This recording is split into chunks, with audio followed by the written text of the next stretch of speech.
नमस्कार दोस्तों, मैं हूं सुरजीत श्यामला। आप देख रहे हैं workervoice.in। दोस्तों, आप सभी लोगों को याद होगा कि बिहार सरकार के द्वारा बिहार में भूमि सर्वे शुरू किया गया था और जिसको लेकर के हमने एक आंदोलन किया था और सरकार को अल्टीमेटम दिया था और उसके बाद आंदोलन के बाद मांग भेजा था और उस मांगों की जानकारी आपको दी थी। अब सरकार ने एक तरह से यू टर्न ले लिया है भूमि सर्वे पे और एक तरह से देखें तो हमारे उस आंदोलन को जीत मिली है। आइए हम जानते हैं कि आखिर पूरा मामला क्या है और सरकार ने क्या यू टर्न लिया और क्या हमारी जीत हुई। सबसे पहले आपको बता दें कि जब सरकार ने भूमि सर्वे के लिए घोषणा किया था, उसके बाद भूमि सर्वे आपके यहाँ शुरू हो गया। उसके बाद 23 सितंबर 2024 को पटोरी अनुमंडल घेराव के माध्यम से हमने बिहार सरकार को अल्टीमेटम दिया था। उसके पूर्व में और हमारा आंदोलन होना था उसके 2 दिन पहले ही भूमि सुधार राजस्व मंत्री श्री दिलीप जायसवाल जी ने 3 महीने सर्वे बढ़ाने की घोषणा की, आपको याद होगा। उसके बाद भी हमने सरकार से मांग भेजा था पूरे बिहार के लोगों के लिए कि भूमि सर्वे में क्या क्या गड़बड़ी हो रही है, उसको पॉइंट वाइज बना करके भेजा था और जिसमें हमने सरकार को एक तरह से बताया था। और हालांकि जो बिहार सरकार के भूमि सुधार मंत्री हैं उन्होंने कहा था कि बिहार सरकार का 50,000 एकड़ ज़मीन खो गया है और इसी के लिए हमने ये कहा था कि कहीं ना कहीं उसी ज़मीन को खोजने के लिए सरकार के द्वारा ये सर्वे किया जा रहा है और जिसमें काफ़ी अनियमितता बढ़ती जा रही है और जिसके लिए ऑनलाइन ऑफलाइन अप्लाई करने का ऑप्शन जो दिया हुआ है, हालांकि ऑफलाइन तो सही है लेकिन ऑफलाइन में अगर रिसीविंग दिया जा रहा है तो उसको कोई रजिस्टर पे नहीं चढ़ाया जा रहा है और ऑनलाइन में आप आधार का ऑप्शन ले रहे हैं, बाकी जिनके पास आधार नहीं है उनके लिए कोई ऑप्शन नहीं दिया गया है। कहने का मतलब सुप्रीम कोर्ट का जो आदेश था जिसका एक तरह से वायलेशन था और साथ ही जिनका खतियानी ज़मीन है उनका सरकारी रिकॉर्ड रूम में खतियान ही नहीं मिल रहा था। इसको लेकर के हमने इस मुद्दे को उठाया था और सबसे बड़ा मुद्दा ये था कि जो पूरे बिहार के अंदर जो सर्वे हो रहा है उसमें सरकार तय ही नहीं कर पा रही है, क्योंकि इससे पहले 2 बार सर्वे हुआ, एक आज़ादी से पहले जिसको कि कैडेस्ट्रल सर्वे कहा गया है और एक आज़ादी के बाद 1970 के आसपास जिसको कि रिविजनल सर्वे कहा गया है। और दोनों सर्वे में क्या है कि बहुत सारे जगह पे आप देखिएगा अलग अलग ज़िलों में अलग अलग प्रखंड में कहीं पे ये पुराने यानी कि कैडेस्ट्रल सर्वे के आधार पे भी सर्वे कर रहे हैं और कहीं कहीं पे ये रिविजनल के आधार पे कर रहे हैं। जबकि ऐसा एक आरटीआई में इन्होंने खुद स्वीकारा है कि रिविजनल सर्वे के मान्यता से संबंधित कोई गजट नोटिफिकेशन प्रकाशित ही नहीं किया गया, जो कि अभी भी बिहार सूचना आयोग के पास लंबित है मामला और अभी तक उन्होंने ऐसा नोटिफिकेशन नहीं दिया और वहाँ पे स्वीकार कर चुके हैं। और फिर भी इसके बारे में जो भी जानकारी आएगी आगे मैं दूंगा। और इसमें हमारा यही कहना था मुख्य रूप से जो हमने मांग भेजा था कि सबसे पहले आपका जो सर्वे है एक तरह से तभी दुरुस्त होगा जब सरकार अपना रिकॉर्ड सही करेगी। और एक तरह से देखिएगा तो सरकार ने खुद मान लिया है और क्या यू टर्न लिया है उसको बताने से पहले काफ़ी संक्षेप में मैं आपको बताना चाहूँगा कि हमने 6 मांग सरकार से किया था। पहला जो मांग था, बिहार सरकार रैयती ज़मीन से संबंधित रिकॉर्ड है उसको सुधार करे। कहने का मतलब इन्होंने कैडेस्ट्रल सर्वे के आधार पे कुछ ज़मीन है आपका यानी कि खतियानी ज़मीन है उसको क्या किया, रिविजनल सर्वे जो किया उसमें दाखिल खारिज करना शुरू कर दिया रिविजनल सर्वे के आधार पे। तो ऐसा हो सकता है कि एक ही ज़मीन का 2 मालिक खड़ा हो जाए, तो उसको सुधार करने की ज़रूरत है। अगर रिविजनल सर्वे की मान्यता से संबंधी कोई गजट नहीं है यानी कि वो उसका कोई वैल्यू नहीं है, तो वैल्यू नहीं है तो उसको हटाना चाहिए, उसको रद्द किया जाना चाहिए। जो भी रिविजनल सर्वे के आधार पर जहाँ भी दाखिल खारिज हुआ, ज़मीन खरीद बिक्री हुआ और उसके बाद इसको सुधार कर लेंगे।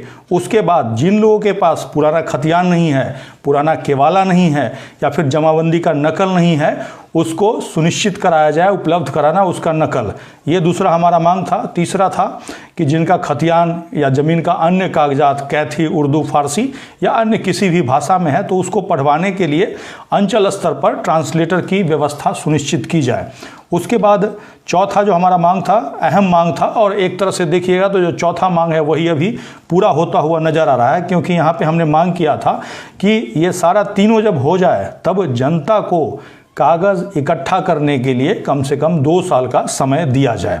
उसके बाद 5वां मांग था भूमिहीन परिवार को सरकारी भूमि पर बसे आवासीय भूमि को उनका स्वामित्व घोषित किया जाए। लगान जमा करने में अफरा तफरी का माहौल को नियंत्रित कर शोषण मुक्त मालगुजारी वसूली की गारंटी सुनिश्चित की जाए। ये सब मांग था और इसी के तहत आपको बता दूं कि हमारे पास जो जानकारी आई है, अभी सरकार ने भूमि सर्वे पे यू टर्न ले लिया है।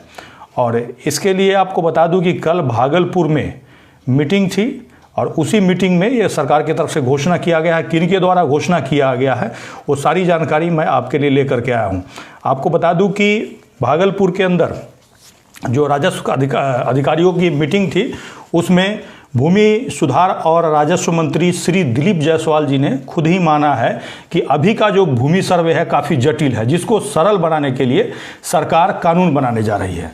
अब समझने की बात है कि अभी तक जिनका सर्वे हो गया, जिन लोगों ने डाटा अपलोड कर दिया और जितना परेशानी आपको झेलना पड़ा, किसी ने हो सकता है कागज़ निकाला हो कहीं जा कर के पैसे दे करके, तो एक तरह से जो इन्होंने घोषणा किया है अगर ये होता है तो सबका फिर से जीरो हो जाएगा। जीरो कहने का मतलब क्या, ये अगले कैबिनेट बैठक में मीटिंग करेंगे और मीटिंग करके कानून बनाने की घोषणा करेंगे, कानून बनाने का फैसला लेंगे और उसके बाद फिर से नया कानून बनेगा।